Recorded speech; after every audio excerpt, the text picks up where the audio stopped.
I paid my parents' bills for years, then overheard them mock me as a low-education freeloader at Christmas, so I cut them off cold. Hi, everyone. Before we dive in, a quick favor. If you enjoy content like this, please hit the subscribe button. It's free, supports the channel, and ensures you never miss out on amazing videos. All right, let's get started. So, I've been thinking about this a lot lately because it's Christmas again, and it's bringing up a lot of memories from last year. Honestly, I've been trying not to dwell on it too much, but it's hard when the decorations, music, and general holiday vibes remind me of how everything went down. Last Christmas was when I realized how messed up things were with my family and decided to finally put myself first. For a little background, my name's Lucas, and I'm 28 now. I grew up in a small town, the kind of place where everyone knows everyone, which sounds cozy until you're the one everyone whispers about.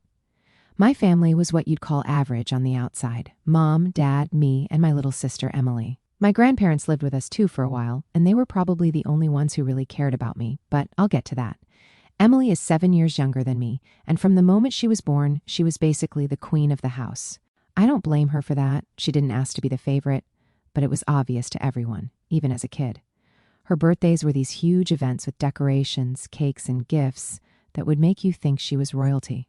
Meanwhile, my birthdays were combined with Christmas, as my birthday is a few days before. One gift, usually something useful like a notebook or socks. I mean, I get it, times were tough, but it still felt like I didn't matter as much. It wasn't just birthdays, though. When Emily joined the debate team in high school, my parents were at every competition cheering her on. But when I played my last basketball game as a senior, they didn't even show up. They said they had to take Emily to practice. Stuff like that happened all the time. It wasn't even subtle. Now, my grandparents, they were great. My grandma, especially, would always try to make me feel included. She'd tell my parents off for ignoring me, but honestly, it didn't change much. When they passed away, both within a few months of each other, it was like the last bit of support I had in that house disappeared. My parents started leaning on me more, but not in the way you'd expect. By the time I graduated high school, I already knew college wasn't in the cards for me. I wanted to study computer science. I was obsessed with coding, building little programs on my own whenever I could. But my parents shut that down immediately. "We don't have the money for that," they said, as if that was the end of the conversation. But somehow they had money for Emily's extracurriculars and private tutors. It hurt, but what could I do? So I moved to the city and got a job at a small tech company doing clerical work. It wasn't glamorous, but it paid the bills, and I was determined to make something of myself. I taught myself to code in my free time. YouTube tutorials, free courses, anything I could get my hands on. After a year or so, I managed to move into an entry-level developer role at the same company. Even though I was finally on my own, my parents were still a big presence in my life. They started calling me every month, asking for money. It wasn't framed as a request either. It was more like an expectation. "You know, raising kids isn't cheap," my mom would say, or, "We've done so much for you, it's the least you can do." And yeah, I started sending them money every month. Even though I didn't have much to spare, it didn't stop there. When Emily got accepted into a prestigious law school, I genuinely felt happy for her. Even though things had always been unbalanced between us growing up, I still cared about her. She was my little sister, and I wanted her to do well. My parents called me the day she got her acceptance letter, going on and on about how proud they were. "She's going to be a lawyer," my mom kept saying, like she'd already passed the bar. Of course, the conversation didn't end there. They brought up how expensive law school was and how much Emily would need to succeed. Then came the subtle hints about how I could help. "You know, it would mean so much to her if you could pitch in," my dad said. My mom chimed in, "You're doing so well now. It's only fair to help your sister. After all, we've supported you your whole life." I didn't even argue. Maybe it was the guilt they'd instilled in me over the years, or maybe I just wanted to believe I was doing the right thing. Emily was always kind to me when we were younger, standing up for me when our parents compared us. I wanted to support her like she had supported me back then. That's why I agreed to help. I ended up covering her first-year tuition, the admission fees, and even some of the living expenses, so she could move closer to campus. It wasn't easy. I had to dip into my savings, and for months I lived on a tighter budget just to make it work. At first, it felt worth it. Emily was so grateful, or at least that's how it seemed. She called me a lot in those first few months, thanking me over and over for helping her out. "I wouldn't be able to do this without you, Lucas," she said once. I remember feeling a weird mix of pride and relief hearing those words. It was like all the sacrifices I'd made were finally paying off. She'd tell me about her classes and how challenging but exciting they were. "We've got this one professor who's like a total legend in the field," she'd say. "He's tough, but I'm learning so much. I liked hearing about her life, even if I couldn't relate to it. I hadn't gone to college, so I didn't have stories about professors or campus life, but through her, I got a small glimpse of what it was like, and that felt nice." The calls started to slow down after a while. At first, I didn't think much of it. Law school sounded intense, and I figured she was just busy.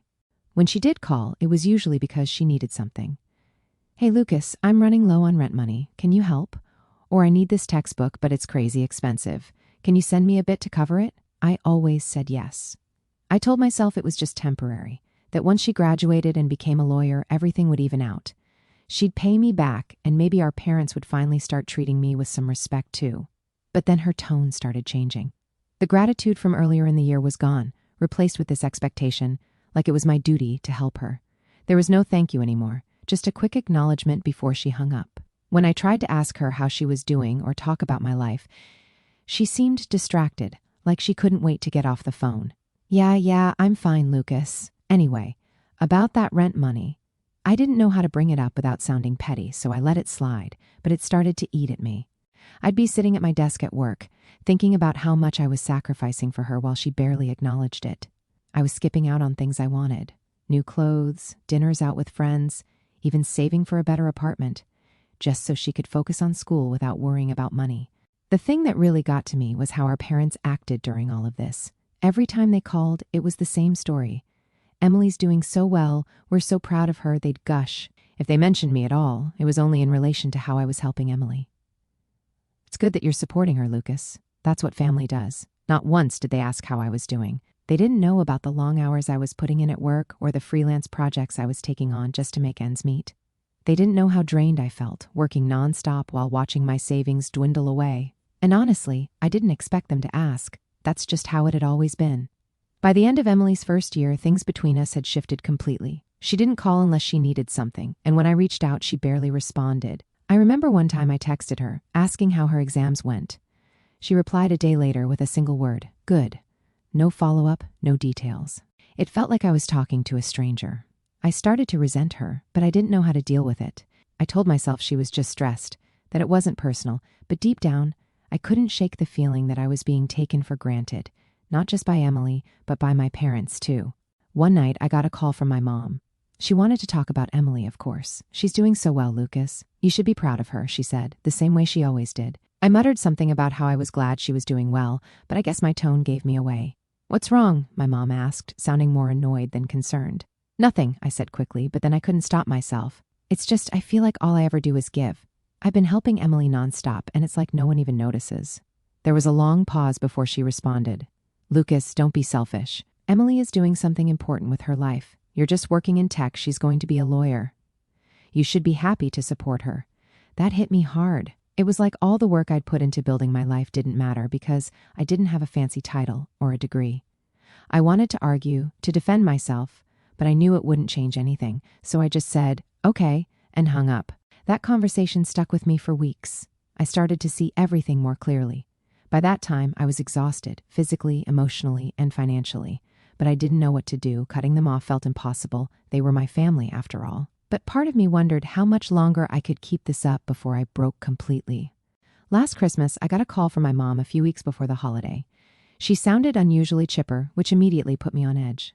Usually, when she was in a good mood, it meant she was about to ask for something. But instead of the usual spiel about money, she invited me to a Christmas party at their place.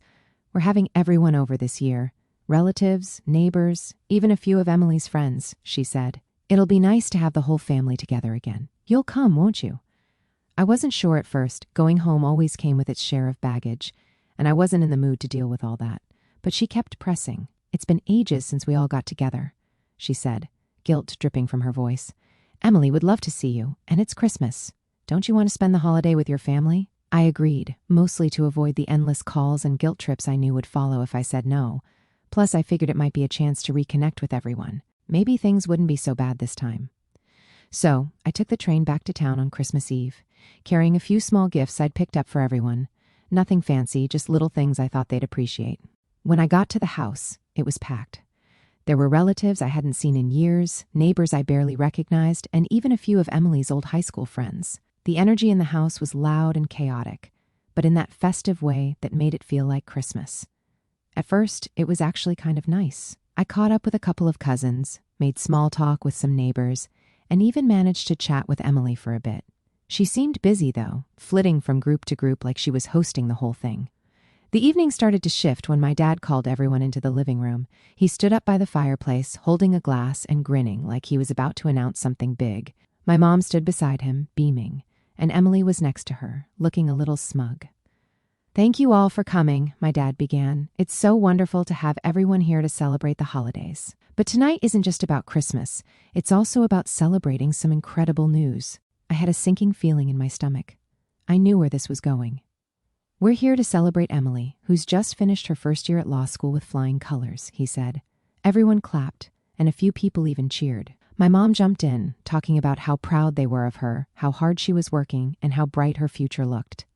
I clapped along with everyone else, but I couldn't help feeling a little invisible. It wasn't that I wanted a big announcement or anything, but it stung that my parents didn't even mention me. Not a word about how I'd helped pay for Emily's first year or how I'd been sending money home for years. As the night went on, it got worse. Emily started talking about her law school experiences, and at first it was kind of interesting, but then she started bragging. "Law school is no joke," she said, loud enough for everyone to hear. "It's not like working a regular 9-to-5 job. It takes real intelligence and dedication. You can't just wing it." I tried to brush it off, but then she made a comment that hit a little too close to home. I mean, coding? That's something anyone can learn online these days. It's not exactly rocket science. I glanced around the room, expecting someone to say something, but instead, my parents laughed. My dad even nodded, like he agreed. I felt a mix of anger and embarrassment. Here I was, working my ass off to support myself and them, and they were mocking my career like it didn't matter. At one point, a neighbor I'd known since I was a kid came up to me. "Lucas, you're doing great, right?" "I heard you're working in tech," she said with a warm smile. Before I could even respond, my mom jumped in. "Oh, he's doing okay," she said, waving her hand dismissively. "But Emily is the real star of the family. She's going to be a lawyer, you know." My dad chuckled. "Lucas is good at what he does, but it's not exactly prestigious." I excused myself and went into the kitchen, pretending to check on the food. I just needed a minute to breathe. I overheard more of their conversation from the kitchen. My mom was telling some relatives about how they had to step in to help Emily because I wasn't pulling my weight. It was like a whole flip of the truth. I'd paid for her tuition, I'd sent them money every month, and yet they still found a way to paint me as the failure. I decided I'd had enough. I grabbed my coat and left. They barely even noticed. Emily was too busy basking in the attention, and my parents were too busy talking about how amazing she was. After that Christmas party, something inside me just switched off. It wasn't like one of those dramatic, life-changing realizations you see in movies. It was more like a slow, sinking realization that I couldn't keep living like this. For years, I'd been bending over backward for my family, constantly trying to be good enough. And for what? To be laughed at behind my back? To be treated like an afterthought? The day after Christmas, my phone started buzzing nonstop. First, it was my mom, then my dad, and eventually, Emily chimed in too. They all wanted to know why I had left the party early. "You didn't even say goodbye to anyone," my mom texted, as if that was the worst thing I had done. I ignored the messages at first. I needed some space to think. But the calls kept coming, and eventually, I picked up when my mom called again. I figured I'd just tell her the truth. "Why did you leave like that, Lucas?" "It was rude," she said as soon as I answered. I took a deep breath. "Mom, I left because I'm tired. I'm tired of being treated like I don't matter. I've been helping you guys for years, and all I hear is how I'm a disappointment. At the party, you and Dad were laughing about me. What's the point of helping if that's how you see me?" There was a long pause on her end. Then she sighed, like I was the one being unreasonable. "Lucas, you're overreacting. You know how proud we are of Emily. She's doing something really impressive, and we just want to celebrate her achievements. It's not about you." "Exactly," I said, my voice shaking. "It's never about me. You didn't even mention me at the party, not once. And when people asked about me, you brushed it off like my career doesn't matter. I'm done feeling like this. I'm done sending money. You can figure it out without me." Her tone changed immediately. "Lucas, don't be ridiculous. You can't just stop helping. We've done so much for you, raised you, supported you. This is what family does. We all chip in." I couldn't help but laugh at that. "Really? Because it doesn't feel like a team effort, Mom. It feels like I'm the only one chipping in while you and Dad sit back and praise Emily for being the perfect child." She started to argue, but I cut her off. I'm serious, Mom. I'm done. Don't call me asking for money anymore. Then I hung up before she could say anything else. The calls didn't stop, of course. Over the next few days, my dad tried calling, but I didn't answer. Emily sent me a text saying, "You're really putting a strain on Mom and Dad right now. This is selfish, Lucas." That one hurt more than I expected. I stared at the message for a long time, trying to decide if I should reply. Eventually I did. Selfish? Really? If anyone's selfish here, it's you. Her response came almost immediately. "I didn't ask you to pay my tuition. You chose to do that. Don't blame me for your decisions." That was the moment I realized just how far apart we drifted. After that, I blocked her. I knew it wasn't a permanent solution, but I couldn't deal with her attitude anymore. The first month after I stopped sending money was strange. I kept expecting my phone to ring with another guilt trip or angry message, but it was quiet, too quiet, honestly. At first, I felt guilty. I'd been supporting them for so long that it felt wrong to just stop, even though I knew I had every right to. My parents didn't give up easily. After a few weeks of silence, they started reaching out through other people. My aunt called me one night, clearly uncomfortable with the whole thing. "Lucas, I don't want to get in the middle of this, but your mom is really upset. She says you're refusing to help them. What's going on?" I sighed. "Aunt Judy, I'm just done. They've been taking advantage of me for years, and I can't do it anymore. I'm not their bank. If they're upset, that's on them." She didn't argue with me, which I appreciated. "I understand," she said after a moment, "but they're struggling, Lucas. You might want to think about helping them, even just a little." I thanked her for the advice, but I didn't take it. I'd already made up my mind. The thing is, once you stop giving in to people who take you for granted, you start to see things more clearly. I started thinking about all the times I'd bent over backward for my family and how little they'd done in return. When I moved to the city, they didn't help me at all, not even a ride to the train station. When I got my first promotion, they didn't celebrate it, but when Emily got into law school, it was like the second coming of Christ. Looking back, I realized they'd never really seen me as a person with my own goals and dreams.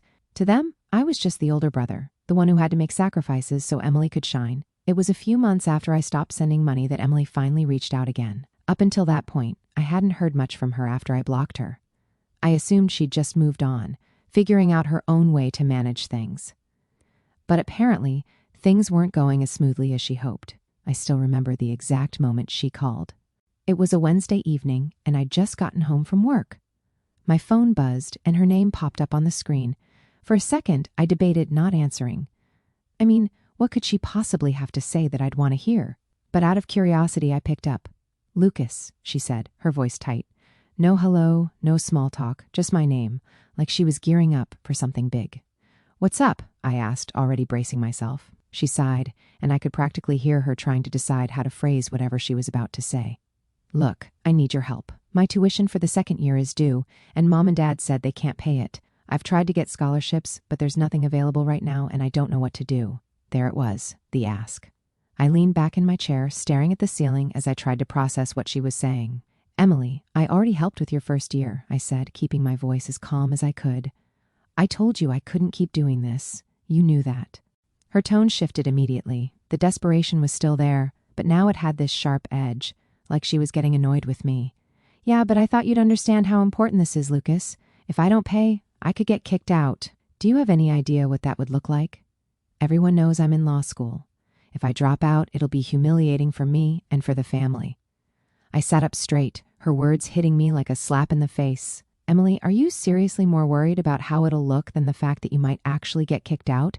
That's what you care about?" She didn't even hesitate. "Of course I care about that. I've worked so hard to get here, and I can't let it all fall apart because you suddenly decided to be selfish." There it was, that word again, selfish. I'd heard it so many times from my parents, and now from Emily, and every time it stung a little less. But this time, it just made me angry. "Selfish?" I repeated, laughing bitterly. "Emily, do you even hear yourself?" Now, because I finally said no, I'm the selfish one? She let out this frustrated groan, like I was being unreasonable.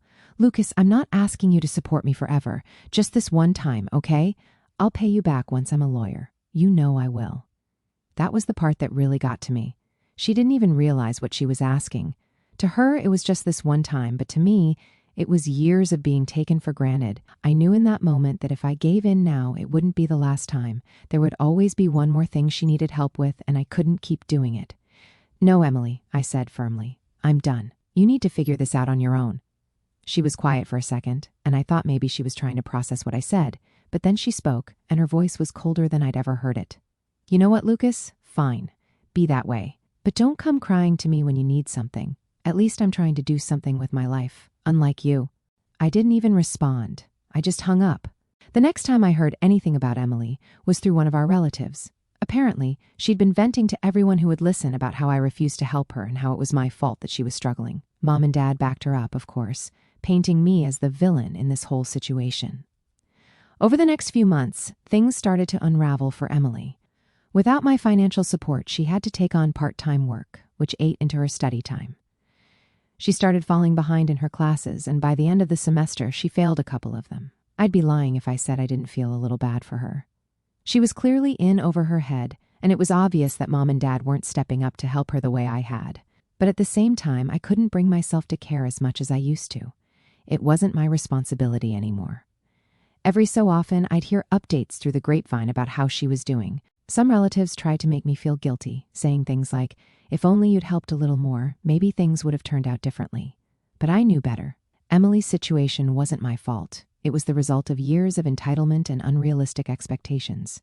By the time summer rolled around, I heard she had officially dropped out of law school. Apparently, the stress of trying to balance work and school had been too much, and she couldn't keep up. I didn't feel good about it, but I didn't feel bad either. It was just whatever. After Emily dropped out of law school, things started to spiral for my family. I wasn't directly involved anymore, but the updates came through various relatives and mutual acquaintances. I didn't go looking for the information, it just had a way of finding me. Small towns are like that. The first thing I heard was about Emily moving back in with my parents. She hadn't been able to make it on her own after losing her student status. Apparently, the part-time job she had wasn't enough to cover her rent, and without being enrolled in school, she couldn't qualify for the scholarship she'd been banking on. So, back she went, tail between her legs, to the same house where she had been the star child just a few years ago. At first, I figured my parents would be happy to have her back. I mean, she was their golden child. But from what I heard, things weren't exactly smooth sailing. It turns out that Emily had grown used to living on her own and wasn't thrilled about being under their roof again. She clashed with them constantly, about money, about house rules, about everything. One of our old neighbors, Mrs. Bailey, ran into me at the grocery store when I was in town visiting a friend and filled me in on some of the details. She was the type who loved gossip and didn't seem to care whether it was her place to share. "Lucas, I don't mean to pry," she started, which was a clear sign that she absolutely did. "But I've been hearing some arguments coming from your parents' house. Everything all right over there?" I shrugged, trying to seem indifferent. "I wouldn't know, Mrs. Bailey. I haven't talked to them in a while." She gave me a look that said she didn't believe me, but kept going anyway. "Well, it's just that Emily seems to be struggling a bit. I see her around town sometimes, and she doesn't look too happy. And your father, well, let's just say he's not his usual cheerful self." The next big update came from my aunt, who called me one evening. I hadn't spoken to her much since everything went down, but she was always the one in the family who tried to mediate conflicts. "Lucas," she said, her voice heavy with concern, "I just wanted to let you know that things are getting tough for your parents." I leaned back in my chair, already bracing for the guilt trip. "What's going on?" "Well," she started, drawing out the word, "your dad lost his job a few weeks ago. There was some kind of incident at work. I don't know the full story, but he had to resign. And your mom, bless her, she's been trying to pick up more hours at the grocery store, but it's not enough." I didn't say anything right away. Part of me felt bad for them. Losing a job is never easy, especially at their age. But another part of me couldn't help but think that maybe this was karma catching up with them. "I just thought you should know," my aunt continued. "They're really struggling to make ends meet, and with Emily back home, well, it's been hard on everyone." I took a deep breath before responding. "I appreciate you letting me know, Aunt Judy, but there's nothing I can do. I've already done more than my fair share for them." She didn't argue after that, but the call left me feeling uneasy. I wasn't second-guessing my decision, but it was hard not to think about how things had gotten to this point. As the months went by, I started hearing more about how things were falling apart at home. My dad, once the breadwinner, was now struggling to find work. Apparently, his incident at work had been serious enough, something essay-related, that it was making it hard for him to get hired anywhere else. Meanwhile, my mom was burning herself out, trying to pick up the slack, working as many shifts as she could. And then there was Emily. She wasn't working much, from what I heard. She spent most of her time at home, playing video games and scrolling through social media. She'd gone from being the golden child to a 20-something living in her parents' basement, and I could only imagine how that was affecting her ego. It wasn't long before the neighbors started noticing the tension. Mrs. Bailey wasn't the only one who'd heard the arguments. Apparently, they were loud enough to draw attention from half the street. One of my cousins told me that my dad and Emily got into it one night, screaming at each other so loudly that someone actually called the police. They didn't do anything, my cousin said when he told me about it, but it's pretty bad over there, Lucas. I don't blame you for keeping your distance. The final straw came when my dad tried reaching out to me directly. He called from an unfamiliar number, probably because I'd blocked him on his usual one. At first, I didn't recognize his voice. It was hoarse and tired, like he'd aged 10 years in just a few months. Lucas, he said, his tone softer than I expected. I know we've had our differences, but I need to talk to you. It's important. I didn't say anything right away, waiting to see where he was going with this. We're in a bit of a tight spot, he continued, and I was wondering if you could help us out just until I get back on my feet. I closed my eyes, trying to keep my frustration in check. Dad, I've already told you I'm done. I can't keep bailing you out. I'm not asking for much, he said quickly, just enough to cover the bills for a couple of months. Please, Lucas, we're your family. That word again, family. It was always their go-to when they wanted something. I'm sorry, I said, my voice firmer than I expected. He tried to argue, but I hung up before he could get too far. I knew if I let him keep talking, I'd start to feel guilty again, and I couldn't afford to go down that road. Now, it's been almost a year since I cut ties with my family, and honestly, I feel like a completely different person. When I think back to where I was last Christmas, stressed, broke, and constantly worried about disappointing people who never seemed to care about me, I can hardly believe how far I've come. It's not like everything is perfect now, but for the first time in my life, I feel like I'm in control. After I stopped sending money to my family, I suddenly had all this extra breathing room financially. It was strange at first. I'd been living paycheck to paycheck for so long that I didn't even know what to do with the extra money. For the first few months, I saved as much as I could, just in case something unexpected came up. But as my savings grew, I realized I could finally start doing things for myself. Small things at first, a better chair for my desk, some new clothes, little upgrades to my apartment. It wasn't anything extravagant, but it felt good to finally invest in myself. Work has been a huge focus for me this past year, and I've made some big strides. Not long after everything went down with my family, I got a promotion at my company. I'm now leading a small team of developers, and we've been working on a project that could really put us on the map. It's exciting, but it's also a lot of pressure. The funny thing is, I'm handling the pressure better than I ever thought I could. I think cutting ties with my family freed up so much mental energy that I can now put into my work. I don't have that constant weight on my shoulders anymore. The guilt, the obligation, the stress of trying to please people who never appreciated me. For the first time, I feel like I'm actually good at what I do. I don't mean that in a braggy way, it's just that I've stopped doubting myself so much. Before, every time I achieved something, I'd hear my parents' voices in my head, downplaying it or comparing it to Emily's accomplishments. But now, those voices are gone, and it feels incredible. One of the biggest changes in my life has been deciding to go back to school. This was something I never thought I'd get the chance to do. Growing up, college always felt like this unattainable dream. My parents made it clear they wouldn't help me with tuition, and for a long time, I just accepted that I'd never have the opportunity. But now, with my finances in a much better place, I've started taking online classes in business management. It's been a challenge, balancing work and school, but it's a challenge I actually enjoy. I'm learning so much, and I'm already seeing how I can apply some of it to my job. Eventually, I'd love to start my own business. That's the long-term goal. I don't know exactly what it'll look like yet, maybe a software company or a consulting firm, but the idea of being my own boss is really motivating me. Socially, things have been different.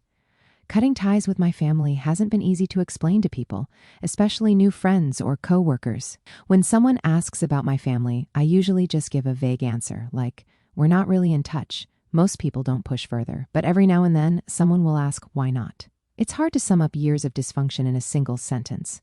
Sometimes I just say, we had different priorities, and leave it at that. But the truth is, I don't really care what people think about it anymore. I used to feel ashamed, like I'd failed as a son or a brother, but now I realize that walking away was the best thing I could have done.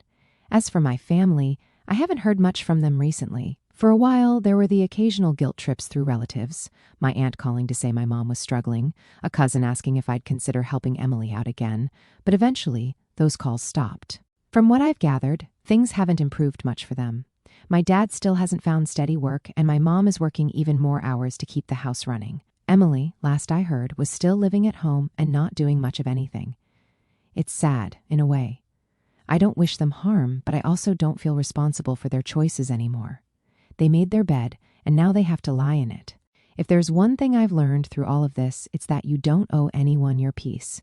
Sometimes the best thing you can do is walk away, even if it feels like the hardest choice in the moment. So, yeah, that's where I am now. It's not perfect, and it's not easy, but it's mine. And honestly, that's all I've ever wanted.